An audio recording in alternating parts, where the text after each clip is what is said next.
এই ঠাকুরের মধ্যে আমার মতো নেশাখুর দুই একটা আছে রে, এগুলো সামনে শৈল্য বাদিস না, ধাক্কা খাইবে। এই অত্র এলাকার মধ্যে আমার মতো কেউ নেশাখোর আছে রে? এই এই অত্র এলাকার মধ্যে আমার মতো নেশাখুর কেউ আছে রে? তুই যে আমার শৈল্য বাজ্য বললে। এই এই তুই কেডা রে? তুই আমার লোকে ধাক্কা খেলে, তোর বাড়ি কই? কি রে, তুই আমার চিনস?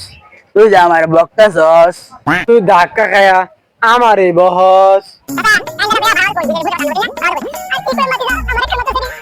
কিরে তোরা দুই মাতালে মাতলামি শুরু করছ? কি রে, তুই আমার আবার বক্তাছস। কিরে তুই যে আমার সর মারলে, সর মারবে তুই হেরে মাইরে দিছ তো আমারে। কি রে, তুই স্বর্গে আমার আবার বক্তাছস। কিরে তুই সর মারলে ডাকারে, সর তো আমার লাগলো না। কি রে, তোর সর লাগলো না, তোর মারলাম ডাকারে। দেখ বেটা সর তো মাসো আমারে। চাচা আমনে আব্বা আমনে খারনোর তোর কান্দরে খাওয়াইতেছি।